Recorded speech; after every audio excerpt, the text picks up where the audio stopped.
Good evening and welcome to the Saturday edition of Market Mantra, the program in which we give you a complete update on the economic and business news of the day.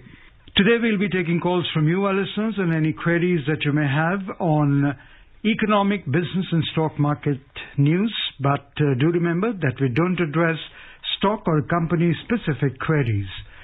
The numbers to call us on are 2331-4444, 2371-7106 or 2371-7117. And those of you who would be calling us from outside Delhi, please prefix 011. My name is Rajesh Lake, and with me is my co-anchor in Hindi, Sonu Sood. धन्यवाद राजेश। नमस्कार श्रोताओं, market मंत्र में आपका स्वागत है। रोज की तरह आज भी हम ताजा आर्थिक खबरें आप तक लाएंगे। श्रोताओं, आज शनिवार है और प्रत्येक शनिवार की तरह हम आपके प्रश्नों को आज सीधे प्रोग्राम में शामिल करेंगे। आप हमसे आर्थिक, व्यापारिक और शेयर बाजार से जुड़े मुद्दों पर सवाल पूछ सकते हैं, परंतु याद रखिएगा कि हम किसी विशेष कंपनी या स्टॉक के बारे में जानकारी इस कार्यक्रम में नहीं दे पाएंगे। प्रश्न पूछने के लिए हमारे नंबर हैं 23314444, 23717106 और तीसरा नंबर है 23717117। दिल्ली से बाहर के श्रोता इन नंबरों से पहले एसटीडी कोड 011 भी डायल करें। आपके प्रश्नों का उत्तर देने के लिए आज कार्यक्रम में आमंत्रित हैं वरिष्ठ आर्थिक विशेषज्ञ शरद कोहली। शरद जी नमस्कार, मार्केट मंत्र में आपका स्वागत है। Warm welcome, Sharad. नमस्कार सोनू, नमस्कार राजेश और सभी श्रोताओं को मेरा अभिनंदन। और अब सबसे पहले हेडलाइंस के साथ हैं राजेश लेख। Key domestic share indices witnessed sharp decline during the week ended yesterday. Sensex closes below the 56,000 mark. Nifty ends below 16,700 points.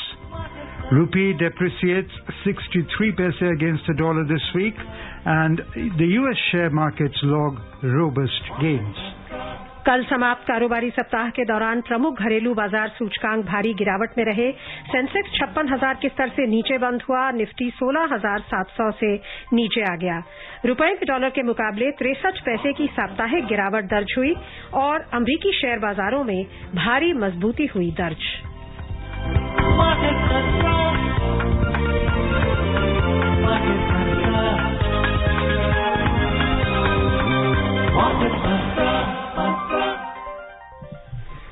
पहले शेयर बाजार की खबर। कल समाप्त कारोबारी सप्ताह के दौरान प्रमुख घरेलू बाजार सूचकांक भारी गिरावट में रहे। रूस और यूक्रेन के बीच मतभेद बढ़ जाने पर बंबई शेयर बाजार का सेंसेक्स और नेशनल स्टॉक एक्सचेंज का निफ्टी दोनों सप्ताह के दौरान लगभग 3.5% की तीव्र गिरावट में रहे। भारी उतार चढ़ाव भरे कारोबार में सेंसेक्स 56,000 के स्तर से नीचे और निफ्टी 16,700 के नीचे बंद हुए। वैश्विक अर्थव्यवस्था और तरलता पर इस मतभेद के प्रभाव को लेकर निवेशक चिंतित रहे। दूसरी तरफ जहां कच्चे तेल की कीमत $100 प्रति बैरल को छू गई, सोने और अमेरिकी डॉलर जैसे सुरक्षित निवेश विकल्प मजबूत हो गए। हालांकि भारी गिरावट के बाद वैल्यूएशन आकर्षक हो जाने के बीच विश्व भर के शेयर बाजारों में पिछले सत्रों की गिरावट के बाद आंशिक सुधार दिखाई दिया। सप्ताह के दौरान सेंसेक्स 3.41% की कुल गिरावट से 1,972 अंक लुढ़ककर 55,859 पर बंद हुआ। निफ्टी भी 3.58% की मंदी से 618 अंक कम होकर 16,658 पर बंद हुआ। व्यापक बाजार की बात करें तो सप्ताह के दौरान मिड कैप सूचकांक में 2.56% की गिरावट आई और स्मॉल कैप सूचकांक 4.68% लुढ़ककर बंद हुआ। We have two callers online with us, one from Bhilai and the other from Delhi. First we go to Delhi and welcome Pradeep to the show. Pradeep, please. Good evening, Market Mantra team. Good evening and please ask your question. तो sir, आपको सुन के मैं अपने दोस्तों को motivate करता रहता हूँ। अभी मैंने पीछे ही 5 लोगों को मतलब म्यूचुअल फंड उनका स्टार्ट करवा दिया। तो मेरा क्वेश्चन सर ये है कि जैसे अभी राजस्थान ने अभी ओल्ड पेंशन स्कीम शुरू कर दी है, तो क्या गवर्नमेंट का ऐसा कोई प्लानिंग है कि ओल्ड पेंशन लाने का? दूसरा सर, एक प्रॉब्लम ये आ रही है कि जो भी एनपीएस में रिटायर हो रहा है उसको मेडिकल फैसिलिटी गवर्नमेंट की तरफ से नहीं दी जा रही सर। तो गवर्नमेंट का कोई ऐसा प्रपोजल है जो आगे उनको एनपीएस वालों को भी मेडिकल की फैसिलिटी मिले आफ्टर रिटायरमेंट सर? देखिए प्रदीप जी, ओल्ड पेंशन अभी कुछ ऐसा प्लान नहीं है लाने का सरकार का, और ये तो सरकारी नीतियों की बात है। जब उनको उपयुक्त लगेगा तो वो लाएंगे, जब उनको अप्रोप्रिएट दिखेगा कि अब ला सकते हैं इसको तो लाएंगे। हम उम्मीद करते हैं कि जो लोग इसके बेनिफिशियरीज हैं उनका जल्दी सुनवाई हो और वो आए। दूसरा आपने बात करी कि दूसरा इनका मेडिकल फैसिलिटी फॉर एनपीएस। हाँ जी, एनपीएस आफ्टर रिटायरमेंट। हाँ, आफ्टर रिटायरमेंट आपने ठीक कहा, उसमें एनपीएस में मेडिकल फैसिलिटी नहीं। देखिए आपके प्रदेश जी दोनों ही सवाल सरकार के पॉलिसी रिलेटेड हैं, तो हम लोग तो यहाँ पर आपको कोई शंका हो economics, business, finance, stock market से रिलेटेड को क्लैरिफिकेशन, क्योंकि ये तो सरकार की नीतियों की बात है, वो कब लाना चाहेंगे, नहीं लाना चाहेंगे, क्यों नहीं ला रहे हैं, मुझे लग रहा है तो सरकार के जो नुमाइंदे हैं, अफसरान हैं, वो जवाब दे सकते हैं। तो हम इंतजार करते हैं आपकी तरह के जल्दी आए और आपका लाभ, आपको फायदा हो। आइए अब चलते हैं भिलाई, जहां से रवि नारायण है हमारे साथ। नमस्कार, सवाल पूछिए। सोनू जी नमस्कार, राजेश जी नमस्कार, और हमारे एक्सपर्ट सर को उनका नाम मतलब शरद कोहली जी है। मेरा नाम शरद कोहली है सर, बचपन से। नहीं, आप इतने ज्यादा मुझे प्रभावित कर चुके कि मैं नाम ही भूल जाता हूँ आपका बोलने के लिए। चलिए कोई नहीं, आपको बात ज्यादा आपको नमन। आपको आज सुबह भी मैं आपका प्रोग्राम सुन रहा था जब आप एनालिसिस में आए थे। मेरा क्वेश्चन भी थोड़ा सा सरकारी नीतियों पे है, लेकिन मैं आपको एक्सपर्ट मानते हुए मैं पूछ रहा हूँ, और मुझे पता है कि आप उसका कुछ न कुछ आप मेरे को हिंट देंगे जी। और मेरा सवाल ये है कि अभी जो यूक्रेन और रशिया, यूक्रेन और क्रूड ऑयल जी, तो इसके कारण से इन्फ्लेशनरी ट्रेंड को देखते हुए जो भी मेजर्स जो गवर्नमेंट लेगी, इंटरेस्ट रेट और वगैरह वगैरह, उसके अलावा करंट अकाउंट डेफिसिट को अरेस्ट करने के लिए आपके अनुसार क्या लेना चाहिए, मतलब मेजर्स, और क्या उसके कारण से उसके क्या इम्पैक्ट आएंगे, ये मेरा क्वेश्चन है सर। देखिए Ravi ji, current account deficit के लिए सरकार बहुत सारे मेजर्स लेती है, और सबसे जो ऐसे मुसीबत के समय में, क्राइसिस के समय में जो सबसे ऑब्वियस कदम होता है वो होता है कि खर्चों को कम करना। तो सरकारी जो इधर उधर खर्च होते हैं, कई दफे कुछ खर्चे गैर जरूरी होते हैं, कई दफे कुछ खर्चे ऑप्शनल होते हैं, तो उसमें इमीडिएट स्टेप ये लिया जाता है जिसको हम अंग्रेजी में रवि जी कहते हैं ऑस्टेरिटी मेजर्स। तो सरकार जब ऐसी मुसीबत का समय होती है तो उसमें ऑस्टेरिटी मेजर्स लिए जाते हैं, वो अनाउंस किए जाते हैं। इसके अलावा टैक्सेस को थोड़ा बहुत छेड़खानी करना है, इधर उधर बढ़ाना है, और सरकार के जो रेवेन्यू के बाकी स्रोत हैं उनको बढ़ाना है। कई दफे एक्सपेंडिचर भी जो जरूरी नहीं है, पब्लिक एक्सपेंडिचर जो जरूरी नहीं है, उसको कट किया जाता है। और रवि जी आने देते हैं सिचुएशन को। अभी तो हम क्रूड की प्राइसेस देख रहे हैं। मुझे लग रहा है जैसे ही ये प्राइस बढ़नी शुरू होगी तो सरकार ने, इसमें मीटिंग्स चल रही है सरकार में, प्रधानमंत्री जी ने वित्त मंत्री महोदया के साथ और मंत्रियों के साथ मीटिंग करी और इस पे विचार विमर्श चल रहा है। पर जो मैंने आपको बताया, शायद इन्हीं तरीकों के आसपास कुछ मेजर्स लिए जाएंगे जी। और अब बलरामपुर से रिंकी है हमारी अगली कॉलर। नमस्कार। शायद रिंकी से हमारा संपर्क कभी टूट गया है। आपसे जानना चाहेंगे शरद जी, जो हम बाजार में वॉलेटिलिटी देख रहे हैं, फ्राइडे को लकीली जो लास्ट हमने देखा वो एक उछाल था, और यूएस में भी उछाल आया है। आपको लगता है कि स्थिति कुछ संभल रही है बाजार के सेंटिमेंट की? देखिए सोनू, जो हमने उछाल देखा था दो कारणों से था। पहला कारण था कि जब मार्केट ओवरसोल्ड टेरिटरी में चला जाता है तो टेक्निकली वो बाउंस करता है, क्योंकि आप भी बहुत देर चले तो आप थक जाते हैं, तो आप क्या करते हैं, कहीं रेस्ट करते हैं, तो थोड़ा सा मार्केट सुस्ताता है, कुछ टेक्निकल बाउंस बैक भी आता है। पर ज्यादा बड़ा जो बाउंस बैक आया उसका रीजन था कि मार्केट बहुत दिन से, जब से रशिया यूक्रेन का मसला आया है, मार्केट जो है वो न्यूज फ्लो पे चल रहा है। हम लोग नॉर्मली फंडामेंटल्स और टेक्निकल्स पे चलते देखते हैं। फंडामेंटल्स, इसको कुछ लोग फंडामेंटल्स में गिन लेते हैं, पर टेक्निकल्स में कुछ चार्ट्स होते हैं, कुछ पैटर्न्स होते हैं, डेली मूविंग एवरेजेस होती है। पर ये न्यूज फ्लो पे चल रहा है। तो मुझे लग रहा है उस दिन एक ऐसी न्यूज आई थी कि शायद ये मामला अब रशिया और यूक्रेन के बीच ही रह जाए, बाकी के उसमें ना ट्रांसलेट हो पाए, इस वजह से कुछ एक्साइटमेंट था। पर अभी बहुत वॉलेटाइल है, अभी कुछ नहीं कहा जा सकता। Joining us now from Mumbai is Hasmukh. We welcome you, Hasmukh. Please ask your question. Yeah, good evening, Market Mantra. Good evening. Kohli साहब, आपसे एक सिंपल क्वेश्चन है जी। अगले एक हफ्ते, एक महीना और एक साल के लिए जी, इज इट बाय, सेल और होल्ड? हसमुख जी, जितना सिंपल आपने कहा, काश ये उतना ही सिंपल होता। आपने तो एक लाइन में सभी कुछ पूछ लिया। देखिए, अभी आपने एक हफ्ता, एक महीना और एक साल, पहले मैं एक साल का जवाब देता हूं। एक साल में तो मुझे सब ठीक ठाक नजर आता है, पर जो 1 महीना और 1 हफ्ता आपने बताया है उसमें अभी मामला थोड़ा डामाडोल नजर आ रहा है। बल्कि 1 महीना क्या, मैं तो 2 से 2.5 या 3 महीने का बॉल पार्क लेके मुझे लग रहा है कि मई एंड तक सिचुएशन बहुत क्रिटिकल है, क्योंकि ये मसला अभी रोज रोज इसमें नई नई डेवलपमेंट्स हो रही हैं। और अगर ये लड़ाई लंबी चलती है या इसमें खुदा ना करे कि कोई और मुल्क इसमें शामिल हो जाता है, कोई और कंट्री इंक्लूड हो जाती है, तो ये फिर वर्ल्ड वॉर की शक्ल ले सकता है। और अगर ऐसा होता है तो मार्केट के लिए बहुत ही घातक होगा।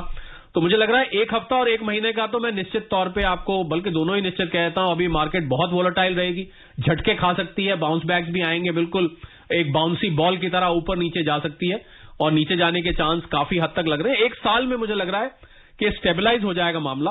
और जब मार्केट बॉटम कर जाए, अगर आप अपने निवेश के लिए पूछ रहे हैं, तो आप उसमें थोड़ा थोड़ा करके एंटर करिए, थोड़ा थोड़ा करके करिए, एकदम ज्यादा पैसा मत लगाइए जी। और अब चलते हैं जयपुर, जहां से जितेंद्र जी हैं हमारे अगले कॉलर। नमस्कार, सवाल पूछिए। हाँ, अभी हमारा लाइन ट्रांसफर कर दिया गया था, तो हमारा सवाल का उत्तर इसी में मिल गया जो अभी कोहली जी ने दिया। मैं यही पूछने वाला था। ये किसी अच्छी बात है सोनू, एक का सवाल कईयों का जवाब हो जाता है जी। Okay, from Khajuraho, we're joined in by Jitendra. Jitendra, we welcome you. नमस्ते सर, और शरद कोहली जी को भी नमस्ते। नमस्कार सर, मेरे छोटे छोटे 3 क्वेश्चन है। पहला क्वेश्चन ये है कि जो रूस और यूक्रेन के बीच में जो स्थिति बनी हुई है जी, तो विश्व के जो सभी लोकतांत्रिक देश है वो एक आवाज में बात कर रहे हैं, लेकिन भारत उस आवाज में शामिल नहीं है। तो भविष्य में हमें इसकी क्या आर्थिक क्षति उठाना पड़ सकती है? दूसरा क्वेश्चन है सर, जो विदेशी संस्थागत निवेशक होते हैं वो करेंसी मार्केट और जो कमोडिटी मार्केट जो इंडियन स्टॉक एक्सचेंज में उसमें ट्रेडिंग कर सकते हैं। तीसरा क्वेश्चन है कि जो IMF का मेंबर बनने के लिए वर्ल्ड बैंक का मेंबर बनना जरूरी होता है क्या सर? चलिए, आपका जो जितेंद्र जी पहला वाला सवाल है वो तो देखिए भारत सरकार की कूटनीति है, उस पर हमारा कोई भी टिप्पणी करना मुझे लग रहा है ठीक नहीं। जो आपके सामने कल UN में स्टेटमेंट आई, हम उसी को मान के चलते हैं। आपने दूसरा पूछा कि FIIs कमोडिटी में ट्रेडिंग करते हैं कि नहीं करते। जी हाँ, FIIs के कमोडिटी में बहुत सारे फंड्स के थ्रू ट्रेडिंग देखने को मिलती है। और जो आपने तीसरा पूछा कि क्या वर्ल्ड बैंक का IMF के लिए मेंबर बनना जरूरी है, ऐसी कोई प्री रेक्विजिट नहीं है मेरी जानकारी में। मैं उम्मीद करता हूं आपके तीनों सवालों के जवाब मिल गए होंगे। अंतर्राष्ट्रीय परिस्थिति पे आप बहुत क्लोजली नजर रखें, आपको अपने सवालों के खुद ब खुद भी कुछ उत्तर आते दिखेंगे जी। रत्नाकर जी है हमारे अगले कॉलर, मुंबई से। आपका स्वागत है, सवाल पूछिए जी। रत्नाकर जी, आप हमें सुन पा रहे हैं? रत्नाकर जी, आप ऑनलाइन हैं, अपना सवाल पूछिए। Okay, I think he cannot hear us. We'll move on with the next headline story. The rupee in the business week ended yesterday weakened 63 paise against the US currency.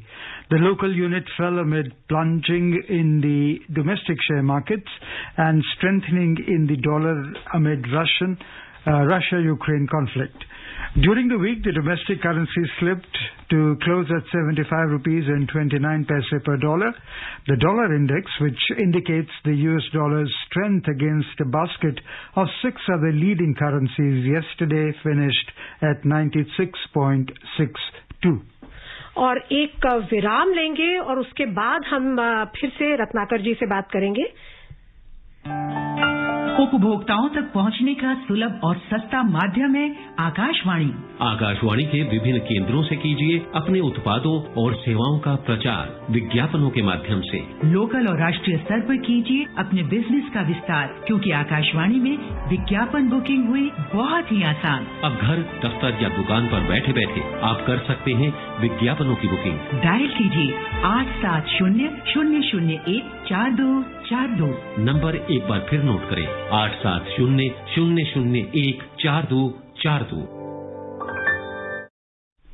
Market मंत्र में आपका फिर स्वागत है। रत्नाकर जी मुंबई से हमारे साथ जुड़े हैं। रत्नाकर जी, आप हमें सुन पा रहे हैं? आपका सवाल? yes. जी, सवाल हेलो, पूछिए। Good evening madam. Good evening. मेरा सवाल है कि oil is always burning issue. जब ऑयल के कीमतें बढ़ती है तभी भूचाल आई, जैसा मार्केट डाउन होता है। तो ऐसे सिचुएशन में मार्केट ये जो ऑयल कंपनी के शेयर खरीदी करना चाहिए क्या, कैसे है, आपकी राय क्या है? और दूसरा है कि जो अभी सभी जगह मार्केट गिर गए, तो फॉरेन के जो शेयर्स है वो हम म्यूचुअल फंड से अभी परचेस करने का सही टाइम है क्या? रत्नाकर जी, आपने पहला पूछा ऑयल कंपनी के शेयर। देखिए, जो ऑयल एक्सप्लोरेशन कंपनीज होती हैं, जो ऑयल को एक्सप्लोर करती हैं, जो ऑयल निकालने का काम करती हैं समुद्र से, उनके शेयर्स में आप करें तो, क्योंकि उनकी नेचुरली रेवेन्यू बढ़ जाती है जब वो बेचते हैं, तो जो उनका माल होता है वो ज्यादा कीमत पर बिकता है, तो वहां तो आप निवेश कर सकते हैं। ऑयल मार्केटिंग कंपनीज की जहां तक बात है, क्योंकि वहां पर जब ऑयल महंगा होता है तो कुछ थोड़ा सा कई दफे डिमांड पे फर्क पड़ता है, तो वो मैं बहुत स्पष्ट तरीके से तो आपको सीधा नहीं कहूंगा कि आप खरीदें, पर ऑयल एक्सप्लोरेशन पे आप ध्यान दे सकते हैं। दूसरा इन्होंने कहा कि सारे मार्केट विश्व भर के गिरे हुए। तो देखिए, फॉरेन मार्केट्स में आप पार्टिसिपेट कर सकते हैं। बहुत सारे म्यूचुअल फंड्स हैं जो कि फॉरेन मार्केट्स पे डेडिकेट किए गए हैं, तो आप उन म्यूचुअल फंड्स के सहारे उसमें कर सकते हैं। पर रत्नाकर जी, मैं आपको फॉरेन मार्केट जाने से रोक तो नहीं रहा, पर आप भारत में बहुत सारी अपॉर्चुनिटीज हैं, आप पहले उनको एक्सप्लोर करें, वहां अच्छा खासा मुनाफा बनाएं, उसके बाद आप अपना फॉरेन टूर, आपके फंड्स का फॉरेन टूर करने की सोचिएगा। जी, it's time to welcome Bharat Bhushan from Mumbai to the show. Bharat, welcome, please ask your question. जी नमस्कार सर, मुंबई से नहीं, मैं दिल्ली से बात कर रहा हूँ, भारत भूषण जी। और सर से मेरा प्रश्न सर ये, जैसे आप कहते हो सर कि मार्केट बॉटम पे वेट करना चाहिए, तो एक उदाहरण लेके समझाइए सर कि अगर मान लीजिए अभी निफ्टी का बॉटम किसके आसपास है। और आपका सर धन्यवाद, क्योंकि सारे श्रोताओं के इतने आसान सवाल देते हो सर, गूगल से भी तेज आप कैपेसिटी है। Thank you sir. Bharat Bhushan ji, शुक्रिया। पहली बात तो देखिए, इसका उदाहरण तो क्या हो सकता है, उदाहरण तो यही है कि जब बॉटम आएगी, तो बॉटम आए से मेरा मतलब है कि जो इसका पीक स्तर था, अगर हम निफ्टी की बात करें 18,604 मुझे याद है पीक पे गई थी, और इस समय ये वहां से काफी दूर निकल आई है, 17,000 से भी नीचे घूम रही है। तो अभी मैं आपको सलाह दूंगा कि आप मार्च अप्रैल तक बड़ा क्लोजली मार्केट को वॉच करें, और जब जब नीचे आए, और इससे भी अच्छी मैं आपको एडवाइस देता हूं भारत भूषण जी, कि आप एक SIP करें मार्केट में। मतलब आपने मान लीजिए किसी कंपनी के 100 शेयर लेने हैं, आप ऐसा करिए कि 10-10 शेयर करके एक हफ्ते बाद लेते रहिए, और ये आप निरंतर 2-3 महीने तक करते रहिए, तो आप देखेंगे कि आपका उस SIP के जरिए एक ऐसा पोर्टफोलियो बन गया जिसकी प्राइस एवरेज आउट हो जाएगी। तो इससे भी बेटर आपको मैंने आज स्ट्रैटेजी भारत भूषण जी बता दी है, वो आप शुरू करिए मेरे कहने से। मान लीजिए 10 शेयर लेने हैं तो एक करके लीजिए, 100 लेने हैं तो 10-10 करके लीजिए, पर लीजिए एक हफ्ते के गैप पे, और देखिएगा आपके अलग अलग प्राइसेस पे बढ़िया प्राइस पे शेयर आ जाएंगे। क्योंकि 100% गारंटी के साथ तो बॉटमिंग का कोई भी नहीं कह सकता। बिल्कुल, बिल्कुल सोनू ने मुझे बात किया, अगर मैं बॉटम भारत भूषण जी बता सकूं तो फिर तो मैं दुनिया का सबसे अमीर आदमी बन जाऊंगा, सीधी सी बात है। आइए अब चलते हैं थाने, जहां से गुरुनाथ जी है हमारे अगले कॉलर। नमस्कार, सवाल पूछिए। जी मैम नमस्कार, और कोहली साहब को भी नमस्कार। नमस्कार गुरुनाथ जी। हाँ सर, मेरा क्वेश्चन है सर, ये जो 27 अंकों की जो गिरावट देखी गई सर, इसके लिए क्या ये जो दोनों देश के जो रशिया और यूक्रेन का जो मैटर है जी, इसके लिए मतलब ये 100% वही रीजन था कि और कोई रीजन था? और जो आने वाले जो समय में समझो कुछ वर्ल्ड वॉर में जो अगर कन्वर्ट होता है, तो क्या मार्केट पे इसका बहुत बुरा ज्यादा असर पड़ेगा? क्योंकि नाटो के देश अगर उसमें इन्वॉल्व हो जाते हैं तो बहुत टेंशन हो जाएगी, तो क्या आगे क्या सिचुएशन रहेगी सर मार्केट की? गुरुनाथ जी देखिए, उस दिन जो फॉल था आपने बिल्कुल ठीक पकड़ा, जो कॉन्फ्लिक्ट हमें देखने को मिला, क्योंकि मार्केट को शांति पसंद है, मार्केट को ग्रोथ पसंद है, मार्केट को स्टेबिलिटी पसंद है। जब भी इन तीनों चीजों में से कोई उथल पुथल होती है तो मार्केट उस पर रिएक्ट करता है। पहले ही इन्फ्लेशन से रिलेटेड जो डर था वो मार्केट में बना हुआ था, इंटरेस्ट रेट हाइक्स अमेरिका में, उसका डर पहले ही बना हुआ था, ये सोने पे सुहागा का काम किया। और आपने जो दूसरी बात कही, तो आपने तो स्वयं ही वैसे देखिए तो आपके प्रश्न में उत्तर भी है। अगर ये मैग्नीफाई होती है सिचुएशन, और यहां से मान लीजिए थोड़ी सी परिस्थिति और विकट बनती है, तो लाजमी बात है, मैंने आपको बताया मार्केट को ये 3 चीजें पसंद है, और वो 3 चीजें अगर नहीं रहेंगी तो मार्केट उस पर रिएक्ट करना लाजमी है। बिल्कुल जी। Dharmveer joins us from Delhi now. Dharamveer, welcome and please ask your question. Dharamveer, can you hear us? I think we've lost touch with him. Moving on, the stocks around the world rebounded yesterday. The US dollar fell and oil prices dipped as investors welcomed talk of renewed diplomacy amid Russia-Ukraine conflict. Coordinated Western sanctions left Russia's energy sector largely untouched. The US share markets logged robust gains. The blue chip Dow Jones ended 2.5% up, the S&P 500 gained 2.2% and the Nasdaq Composite Index climbed 1.6%. जेके शर्मा हमारे साथ जुड़ गए हैं मुंबई से। Mister Sharma, आपका स्वागत है, सवाल पूछें। सर नमस्कार market Mantra team and Kohli साहब को भी नमस्कार। नमस्कार शर्मा साहब। सर हमारा सवाल है कि इक्विटी मार्केट में हम ट्रेडिंग करते हैं जी, और इक्विटी मार्केट में पहले क्लियर कर दें, इंट्राडे और F&O का नहीं है, केवल short term and long term है, but frequency is very high जी। तो इस फाइनेंशियल ईयर में मेरा अप्रोक्सीमेटली टोटल जो 21-22 में total sale value, I am not considering the purchase value, sale value जो है 1.3 करोड़ है जी, long term and short term दोनों मिलाकर। अच्छा। और शॉर्ट टर्म गेन आ रहा है करीबन 15 lakh and long term gain आ रहा है अप्रोक्सीमेटली 10 लाख जी। सपोज कीजिए इसके बियॉन्ड हम और फर्दर ट्रेडिंग नहीं करते हैं, तो हमको 21-22 के लिए ITR 2 भरना है या ITR 3 भरना है, और यदि बिजनेस इनकम में हमको शो करना है तो हमको ऑडिट की रिक्वायरमेंट होगी कि नहीं होगी, और third, the capital gain statement is sufficient for filing the ITR। चलिए शर्मा, हम रिटायर्ड एक मिनट सर, हम रिटायर्ड एम्प्लॉइज हैं। चलिए शर्मा जी, आपने अपनी पूरी टैक्स की फाइल खोल के रख दी और पूरी एडवाइस। चलिए मैं आपको जल्दी से बता देता हूं, आपको ITR 2 भरना है अगर आपका खाली कैपिटल गेन इनकम है और बाकी किसी सोर्स से इनकम नहीं है, और मेरा मतलब बिजनेस से था, तो ITR 2 भरना है। अगर आप इसको बिजनेस इनकम दिखाते हैं तो फिर आपको ITR 3 पे जाना पड़ेगा। दूसरा आपने पूछा कि क्या आपकी स्टेटमेंट काफी रहेगी। जी हाँ, आपको जो उसमें जो स्केड्यूल CG होता है उसके साथ स्टेटमेंट लगानी होती है, जितना उसमें भरा जा सकता है उसमें भर दीजिए। अगर बहुत लंबा स्टेटमेंट है तो आप उसके साथ एज एन स्केड्यूल उसको एनेक्स कर सकते हैं और उसको आप भर सकते हैं। तो अब मैं उम्मीद करता हूं, पर एक बार आप बिजनेस में स्विच कर गए इसको तो फिर आप वापस नहीं आ सकते। ध्यान रखिएगा, एक बार स्टॉक एंड ट्रेड डिक्लेयर हो जाता है तो फिर आप वापस इसको कैपिटल गेन नहीं दिखा सकते, ये आप ध्यान रखिएगा। ऑडिट की मुझे रिक्वायरमेंट नहीं दिख रही है। 1.3 करोड़ आपने टर्नओवर बताई, मुझे ऑडिट लिमिट से वो नीचे दिखाई दे रहा है जी। और अब चलते हिमाचल प्रदेश के हमीरपुर, जहां से पवन है हमारे अगले कॉलर। पवन जी नमस्कार, सवाल पूछिए। जय हिंद मैडम, सभी को जय हिंद मेरी तरफ से। सर मैंने जो है वो आपसे एक क्वेश्चन ये पूछना है कि बिजली कंपनियों के शेयर या पेट्रोलियम कंपनियों के शेयर में से मुझे प्रेफरेंस किस में देनी चाहिए, एक, और दूसरा जो है वो ये सट्टा बाजार क्या है, मुझे आज तक समझ नहीं आया। पवन जी देखिए, बिजली और पेट्रोलियम कंपनीज में अगर आप दोनों की तुलना कर रहे हैं, दोनों सेक्टर्स की, तो मैं इलेक्ट्रिसिटी कंपनीज पर ज्यादा, पावर सेक्टर जिसको हम कहते हैं, उस पर ज्यादा बुलिश हूं, क्योंकि इस साल ये जो कॉन्फ्लिक्ट हुआ है, ये जो अंतर्राष्ट्रीय परिस्थितियां बन रही हैं, इसको देखते हुए लग रहा है कि एनर्जी सेक्टर काफी ज्यादा ऊपर जाएगा और एनर्जी सेक्टर में डिमांड बढ़ेगी, कीमतें बढ़ेंगी, जिसकी वजह से उनका मुनाफा बढ़ सकता है। तो पावर सेक्टर में ज्यादा मैं बुलिश हूं बजाय ऑयल कंपनीज के। ऑयल एक्सप्लोरेशन कंपनीज में आप ध्यान दें बजाय दूसरी ऑयल को। दूसरा आपने पूछा सट्टा बाजार। देखिए सट्टा तो एक कॉन्सेप्ट है। सट्टे का मतलब है जहां आप एक तरह से जुआ खेलते हैं, जहां बिना कोई फंडामेंटल्स के किसी चीज की बाय या सेल से प्रॉफिट कमाना चाहते हैं, स्पेकुलेशन जिसको हम कहते हैं। तो सट्टा बाजार तो किसी भी चीज के लिए इस्तेमाल हो सकता है। अगर आप शेयर मार्केट में सट्टा बाजार का कह रहे हैं तो नॉर्मली जो इंट्राडे ट्रेडर्स होते हैं या जो बिल्कुल 1 घंटे में बेचा 1 घंटे में खरीदा, क्योंकि उसमें कोई फंडामेंटल्स इतने टेक्निकल्स भी इन्वॉल्व नहीं होते हैं, टेक्निकल थोड़े बहुत होते हैं, पर वहां पर उसको सट्टा कह देते हैं जब आप बिना किसी इंट्रिंसिक बेसिस के आप ट्रेडिंग करते हैं या खरीद बेच किसी चीज की करते हैं, सिर्फ इसी उम्मीद में कि शायद अभी 1 घंटे बाद प्राइस बढ़ जाएगी, 1 दिन में बढ़ जाएगी, घट जाएगी। उसको तो सट्टा एक कॉन्सेप्ट है, एक प्रोडक्ट नहीं है। किसी भी प्रोडक्ट के साथ यूज किया जा सकता है, गोल्ड में यूज किया जा सकता है, कमोडिटी में यूज किया जा सकता है, स्टॉक मार्केट में यूज किया जा सकता है, कहीं भी सट्टा इस्तेमाल किया जा सकता है। मैं उम्मीद करता हूं आइंदा आप जब सट्टा सुनेंगे तो आपको समझ आ जाएगा कि ये थोड़ा थोड़ा जुआ जैसा है, और जुआ किसी का ना हुआ। ये ध्यान रखिएगा जी। SPS Jain joins us from Greater Noida.